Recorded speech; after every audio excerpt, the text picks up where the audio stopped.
अस्सलाम वालेकुम। उम्मीद करता हूँ आप सब लोग खैरियत से होंगे। आज हम लोग CS601 डाटा कम्युनिकेशन के बारे में पढ़ेंगे।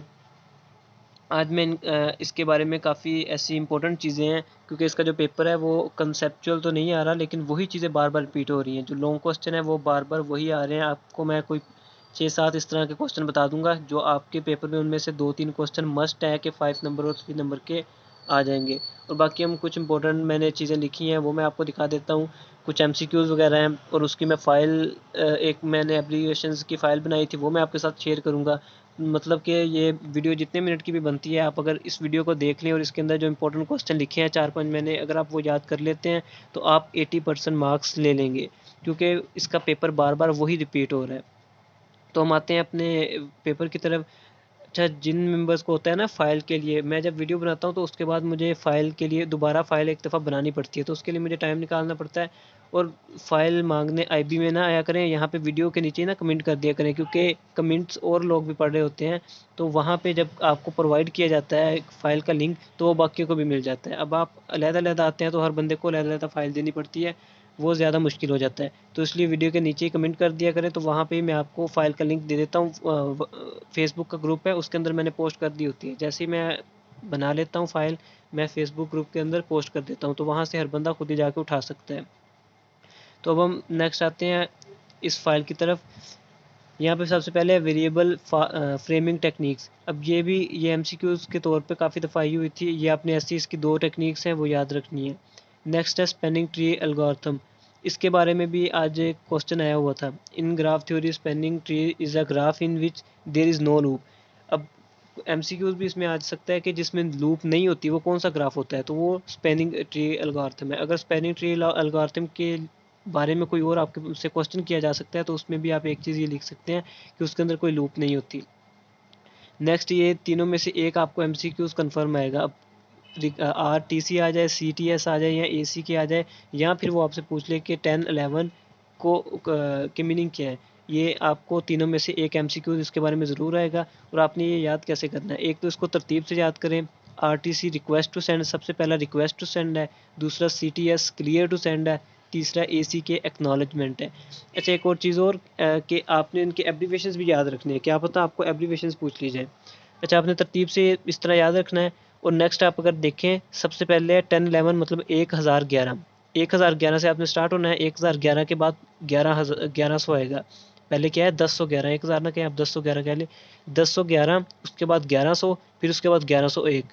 मतलब तरतीब से है, एक आपने नीचे से ऊपर की तरफ आना है। 1011, 1100 और 1101। और इसी तरह आप इधर याद कर ले, रिक्वेस्ट टू सेंड पहला है, क्लियर टू सेंड है, नेक्स्ट एक्नॉलेजमेंट है। इस तरीके से आपको याद हो जाएंगे। ये इनमें से एक MCQ ज़रूर आ रहा है। नेक्स्ट चलते हैं टाइप्स ऑफ फ्रेम। फ्रेम कितने किस्म के होते हैं, एक मैनेजमेंट फ्रेम होता है, एक कंट्रोल फ्रेम होता है, एक डाटा फ्रेम। ये आपको MCQ बेस पे ही आएगा अगर पेपर में आया तो। नेक्स्ट है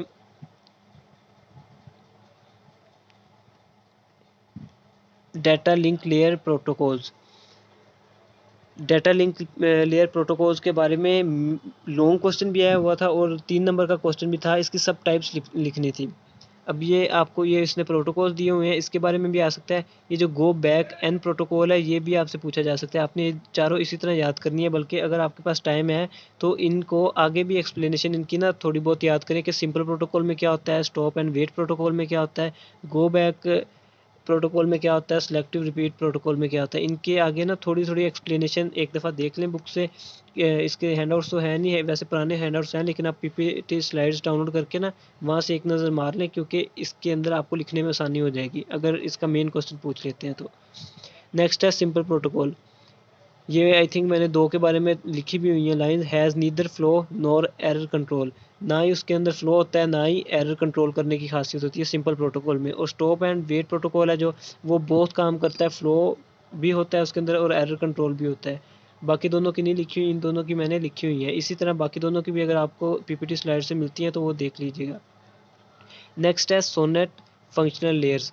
अब ये भी एक मेन चीज़ है कि इसके अंदर कौन कौन सी लेयर्स हैं। पाथ लेयर है, लाइन लेयर है, सेक्शन लेयर है, फोटोनिक लेयर है। ये भी आपने इसी तरह याद कर लेनी है।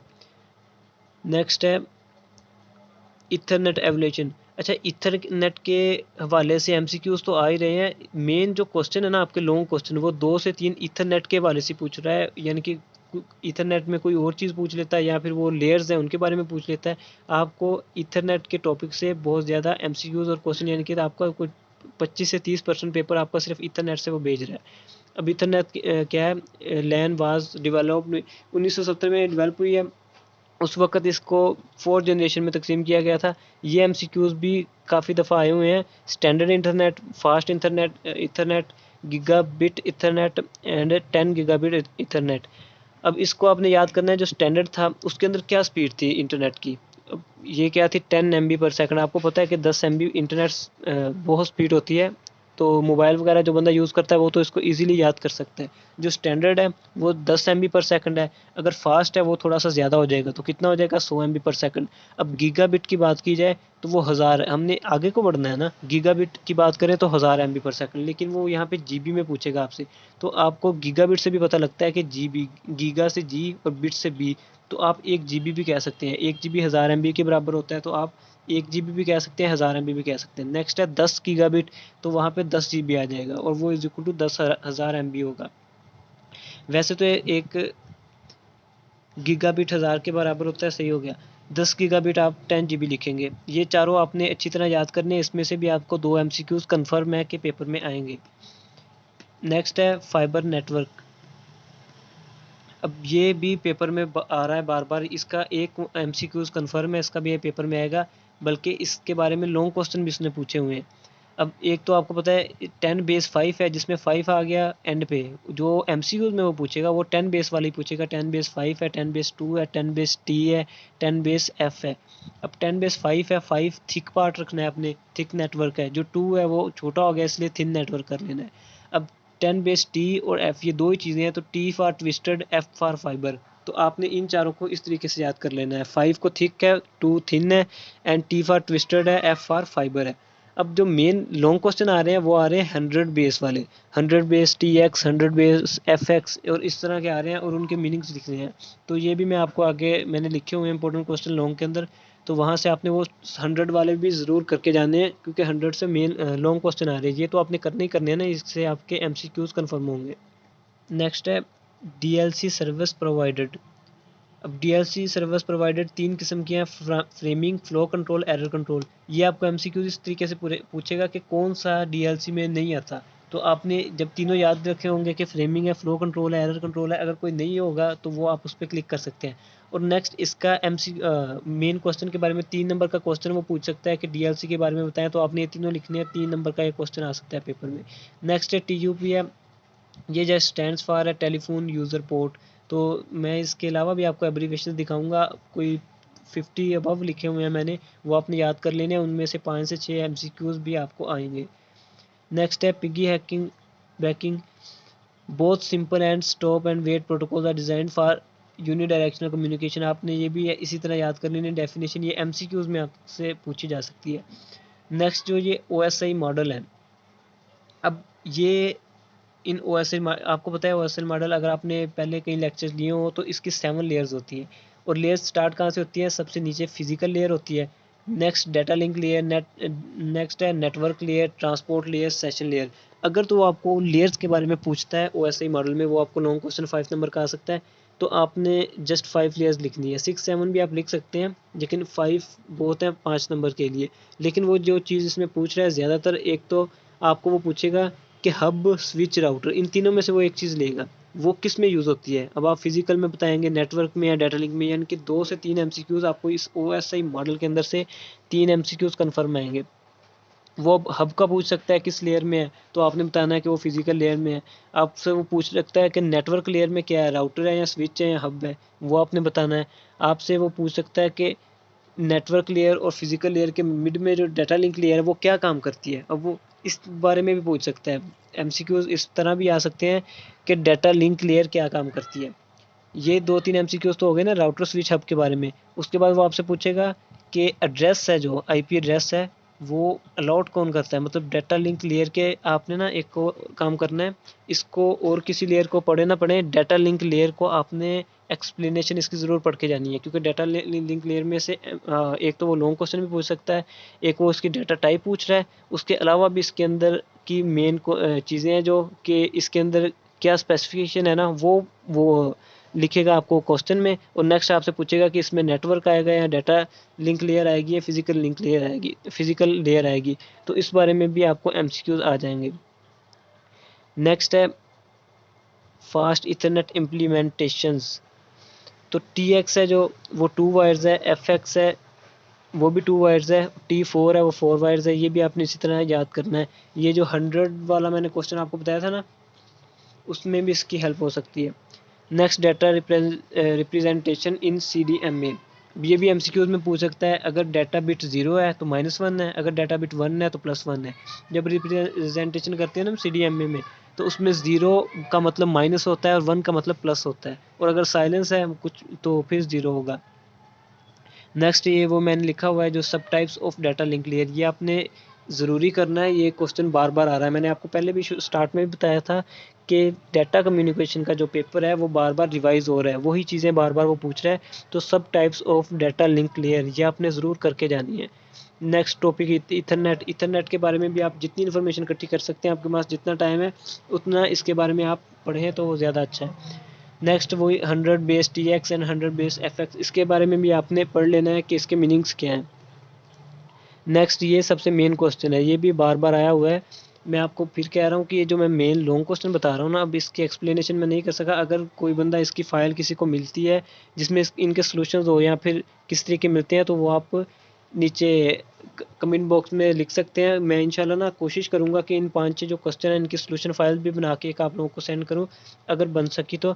नहीं तो अगर किसी को इसका सॉल्यूशन वगैरह मिलता है तो आप कमेंट बॉक्स में ज़रूर शेयर कीजिएगा, ताकि बाकी मेंबर्स की भी हेल्प हो जाए। ये आपने ज़रूरी है कि यू फ्रेम इन HDLC, आपके पास कम टाइम भी है ना, फिर भी आपने ये जो 2-3 लॉन्ग क्वेश्चन है ये ज़रूरी करके जाने हैं, क्योंकि ये बार बार पेपर में आ रहे हैं। नेक्स्ट है जो ये एक IEEE, ये क्वेश्चन आपको 2-3 तरीकों से पूछा जा रहा है। ब्लूटूथ है उसके अंदर कौन सी यूज़ हुई थी, या फिर IE, मतलब इस तरह के भी क्वेश्चन 2-3 MCQs हैं वो आ रहे हैं। तो इसके बारे में अगर किसी को पता है तो वो ये चीज़ करके जाए। अच्छा, हैमिंग डिस्टेंस का फार्मूला, MCQs में आपसे Hamming distance, minimum Hamming distance का फार्मूला भी पूछा जा सकता है, और लॉन्ग क्वेश्चन में इसे सोल्व करने को भी कहा जा सकता है। लॉन्ग क्वेश्चन में भी ये चीज़ इंपॉर्टेंट है, तो आपने ये डिस्टेंस का फार्मूला ये भी करके जाना है। बल्कि इसके अगर 2 क्वेश्चन आपके पास कहीं नज़र आते हैं तो वो आप हल करके जाएँ, ताकि वहाँ जाके आपको मुश्किल ना पेश आए। नेक्स्ट है encoding technique, name of standard Ethernet 10, ये भी मेन क्वेश्चन है। आपको मैं फिर बार बार कह रहा हूँ कि जो लॉन्ग क्वेश्चन मैं आपको बता रहा हूँ ये आपने ज़रूरी है कि टाइम कम भी है आपके पास तो आप करके जाएँ, क्योंकि वही पेपर आपको आएंगे तो उस वक्त आप दुआएं देंगे कि शुक्र है हमने कर लिए थे। Next, all those question are important. तो वही बात आ जाती है कि दोबारा मैं आपको बता रहा हूँ कि ये क्वेश्चन इंपॉर्टेंट है, जो 3-4 मैंने आपको बताए हैं ये कर लीजिएगा, आपके पेपर में ज़रूर आ जाएंगे। नेक्स्ट हम आपसे एक और गुजारिश है कि आप चैनल को सब्सक्राइब भी कर दिया करें, और जो वीडियो देखते हैं अगर आपको वीडियो में थोड़ा सा भी फ़र्क लगता है कि आपके लिए अच्छी है, आपके लिए बेहतर है, आपसे आपको इससे फ़ायदा हो रहा है, तो उसको लाइक ज़रूर किया करें। नेक्स्ट मैं आपको अब एब्रीविएशंस दिखाता हूँ।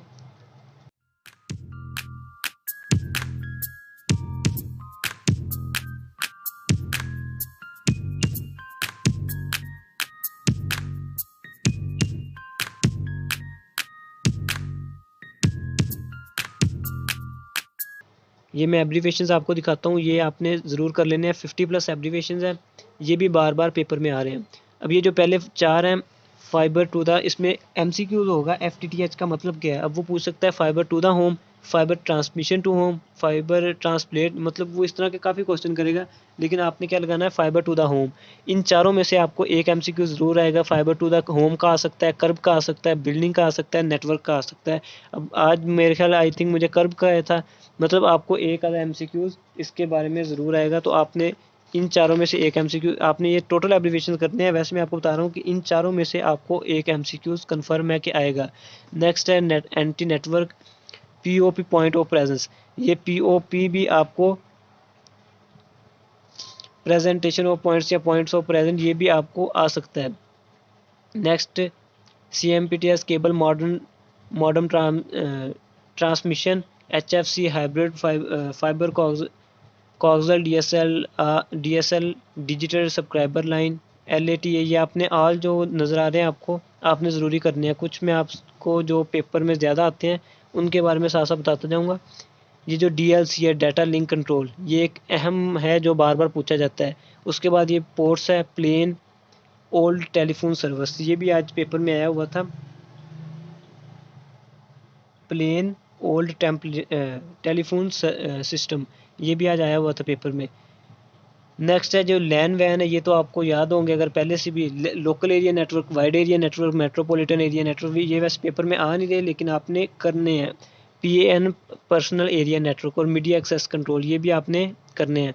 नेक्स्ट ये जो BSS और ESS है, एक्सटेंडेड सर्विस सेट और बेसिक सर्विस सेट, ये आपको जो मेन क्वेश्चन है, क्या कहते हैं उसको, लॉन्ग क्वेश्चन है 30 नंबर का, उसके अंदर भी ये चीज़ें आपको पूछ रहा है। नेक्स्ट वही थिक नेटवर्क वाले मैंने लिखा हुआ है, 10 बेस 5 को थिक नेटवर्क कहते हैं, ट्विस्टर को T और फाइबर को बेस F। नेक्स्ट है ये भी MCQs आपको आ सकता है। 1 किलोबाइट 1000 बाइट्स के बराबर होता है।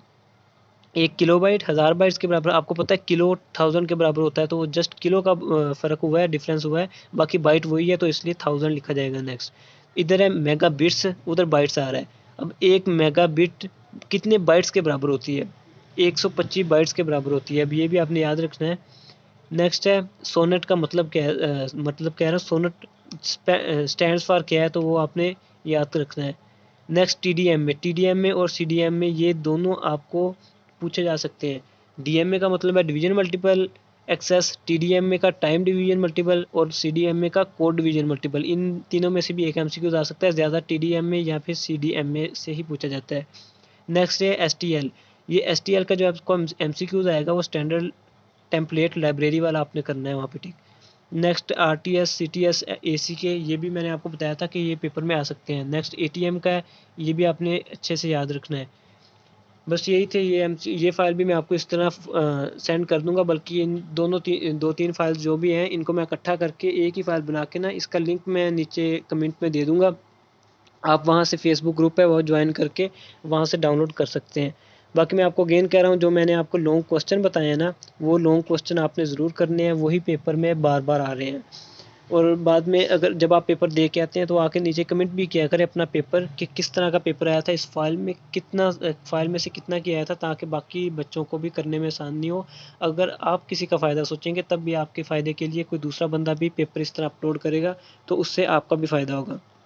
उम्मीद करता हूँ कि आप लोगों को वीडियो अच्छी लगी होगी। इसको लाइक और सब्सक्राइब ज़रूर कर दीजिएगा। अल्लाह हाफ़िज़।